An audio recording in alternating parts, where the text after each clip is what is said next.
반갑습니다. 저는요, 여러분들이랑 같이요, 2020년 상반기 코레일 핵심용 특강을 진행할 강사 박민재라고 합니다. 이렇게 온라인상에서 만나게 되어서 진심으로 반갑습니다. 오늘은 저의 OT 시간이고요. 한 5분 정도면 충분히 말씀드릴 수 있으니까 저한테 그 정도 시간을 할애해 주시죠. 바로 진행하겠습니다. 첫 번째, 아이고, 출제대행사가 바뀌었어요. 이것 때문에 생각이 많으실 텐데요. 기존의 출제대행사는 한국사회능력개발원이었습니다. 그런데 이번에요, 매일경제로 바뀌었어요. 매일경제는요, 한국수력 원자력을 출제한 출제대행사로 알고 있는데요. 문제 유형을 말씀드려 볼게요. 첫 번째, 긴지문 독해가 출제가 됩니다. 즉, 한국수력 원자력 지문을 가지고선 출제했거든요. 즉, 이번에도요, 아마 의사소통 능력에서 코레일 관련 지문으로 출제할 가능성이 높다고 봅니다.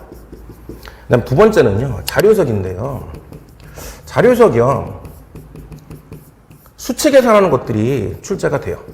즉, 비중이라든지 증감률이라든지 이런 것들을 실제로 구하는 선택지 1번, 2번, 3번, 4번, 5번에 정확한 수치들을 기재해 놓고선요, 그 중에 맞는 것을 찾아라. 이런 것들이 출제가 되거든요.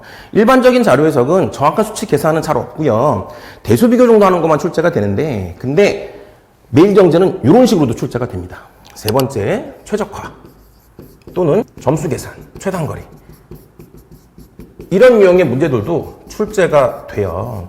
이게 매일경제의 출제 유형이거든요. 그런데요, 기존 한국사회능력개발원은요, 모듈형이 출제가 돼요. 근데 이게 당락을 좌우하지는 않았어요.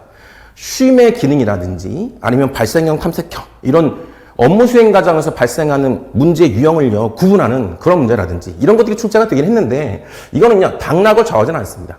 그 다음, 독해 같은 경우가 좀 짧고요, 쉬웠어요.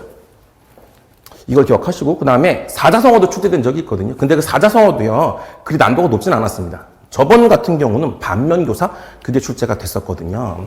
그 다음, 자료석은 확실히 여기에 비해서 난도가 쉽고요. 그런데 특이사항은 응용수리가 나오고요. 이게 조금 난도가 높았다고 저는 생각합니다. 그래서 응용수리가 좀 중요한 그런 시험이기도 하거든요. 한국사회능력개발원은요. 그 다음에요, 수출이. 이것도요, 조금은 어려워요. 실제 저번에 코레일 오전에 그 시험을 보신 분 같은 경우는 어떤 응용수리가 나왔냐면요, 이렇게 트랙이 있는데요. 이거를요, 이렇게 반대로 가요. 근데 여기 중간마다 속력이 바뀌거든요. 그래서 두 번째 만났을 때 이 시작점으로부터 몇 미터 떨어져 있냐, 이거를 물어보는 문제가 출제가 되는데요. 이게 제일 난도가 높았습니다. 그리고 수출에서요, 홀수와 짝수, 이때마다 규칙이 달라지는 그런 문제가 출제가 됐거든요. 제가 지금 말씀드린 거는 수업에서 다 해드릴게요. 걱정하지 마세요. 그래서 이 정도 하고 넘어가는 거예요. 제가 말씀드리고 안 해드린 건 없을 것 같아요. 그래서 그런 수출입 문제가 난도가 좀 높았고요. 그게 실은 당락을 좌우할 수도 있는 그런 유형이었거든요. 그래서요, 조금 다르다라는 말씀을 드리고 싶어요. 그러면 유형 변화가 클 거냐? 유형 변화가 있을 것 같긴 한데요. 저는 코레일 특유의 기조는요, 유지할 것 같아요. 그게 대부분의 출제대행사가 바뀐 상태에서 출제가 되는 그런 형태거든요. 그래서요, 이런 게 나올 수도 있겠죠. 물론 나오기도 하겠지만, 여기도 분명히 나올 수 있기 때문에 둘 다 하시는 건 맞다. 이게 결론이에요. 왜냐하면 출제대행사가 바뀌어도요, 기존 유형을 완전히 무시하고 내는 경우는 거의 잘 없거든요. 그러니까 둘 다 하시는 게 맞아 보여요. 아시겠죠? 그래서 저도요, 이번 핵심용 특강에 이렇게 모듈도 포함할 거고요, 전부 다 포함해서 수업을 해드리겠습니다. 적절하게 구성해 볼게요. 아시겠죠? 제 나름대로요, 이런 것들이 출제될 수 있으니 그런 것들을 잘 생각해서 수업에 넣을 테니까 그걸 한번 잘 들어보시죠. 두 번째, 기존 기출형을 철저하게 분석한 강의. 그렇죠. 제가 말씀드렸듯이 기존 기출형을요, 당연히 분석해야 돼요. 이거는 한국사회능력개발원 유형을 분석하겠습니다. 그럼 잠깐 여기 보십시오. 의문문 중 어느 영역이 당락을 결정할까? 이건데요. 이번 같은 경우는요, 제 생각에는요, 세 개 다예요.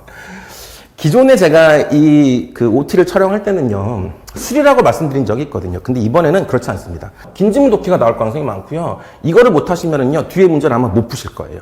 그 다음 두 번째, 계산 능력. 아까 말씀드렸죠. 여기 자료 속의 수치 계산. 이게 나올 가능성이 많기 때문에 반드시 이 능력을 함양하셔야 돼요. 그 다음에 최적화라든지 점수 계산이라든지 최단거리 이런 거 같은 경우는 문제 파악 능력의 관건이잖아요. 그래서 이렇게 제가 의수문 요 각각별로 주의하셔야 될 부분을 제가 적어봤습니다. 그 다음 세 번째, 기출형 테마 특강 출제 예상 유형으로 꼼꼼하게 정리하는 강의가 되겠습니다. 먼저요, 시작하자마자 테마 특강으로 시작하겠습니다. 제가 생각하는 테마를 잘 정해봤어요. 그래서 그 테마 특강 안에 기출 유형이 있겠습니다. 한국사학력 개발원의 기존 기출문제 있잖아요. 그 중에서 난도가 어려운 것들, 그런 것들 유형으로 제가 잘 풀어드려 볼게요. 여기서 응용 수도 정리하고요. 경우의 수도 정리하도록 하겠습니다. 여기 테마 특강에서요. 그 다음에 이 테마 특강이 정리하고 나면은요, 출제 예상 유형으로 제가 강의를 해보도록 하겠습니다. 이거는요, 아마도 매일경제 스타일로 수업을 할 것 같아요. 그리고 이 모듈형 자료에 대한 생각이 좀 많으신 것 같아요. 즉, 요거는요, 의사소통과 문제결만 강의로 제공할게요. 왜냐하면 수리는 출제되지가 않았거든요. 그리고 수리가 출제된다라면 그건 제가 테마 특강에서 언급해 드릴게요. 그러니까 모듈형 자료는요, 손필 자료로 제공할 거고요. 강의도 제공하도록 하겠습니다. 의사소통이랑 문제결만 제공할 거예요. 그 정도면 될 것 같아요. 그 다음, 제 수업을 선택하신 이유는요, 이것 때문에 하실 것 같아요. 압축 편집을 통한 온리 수업만 하는 진행이 빠른 강의가 되겠습니다. 배속 필요 없어요. 저는 OT마저도 이렇게 빠르게 말씀드리고 있잖아요. 그 이유는요, 당연해요. 제가 추구하는 바는요, 적은 시간 안에 최대 효과를 내겠다라는 게 제 강의의 모토예요. 수험생 정신교육이라든지 잡담이라든지 문제풀이 시간 등 이런 것들이 없는 압축 강의로요. 한 강의당 35분 내외로요. 강의를 진행하도록 하겠습니다. 23강 정도가 될 것 같거든요. 늘어나거나 줄어들 수 있을 것 같아요. 그 정도 알고 계시고요. 제 수업을 수강하시면 되겠습니다. 공부라는 건 그런 것 같습니다. 그냥 요행을 바라면서 내가 이 강의 선택해야지 그런 일은 잘 없고요. 그게 대박이 날 일은 절대로 없고요. 강의는 부가적인 것 같아요. 여러분들이 제 수업을 듣고선요, 요런 게 중요하고 내가 이 강의를 통해서 이런 걸 알았고 내가 시험장에서 이렇게 행동하면 되겠구나. 즉, 제 강의는요, 여러분들한테 어떤 지침을 주는 거죠. 그걸 여러분 것으로 만드는 게 더 중요한 거거든요. 강의만 들으면 절대로 합격할 수 없고요. 그리고 그걸 통해서 여러분들이 발전을 이룰 수 있다고 저는 생각하지 않습니다. 꼭 제 강의를 들으시고 본인 것으로 만드시는 시간이 굉장히 중요해요. 아시겠죠?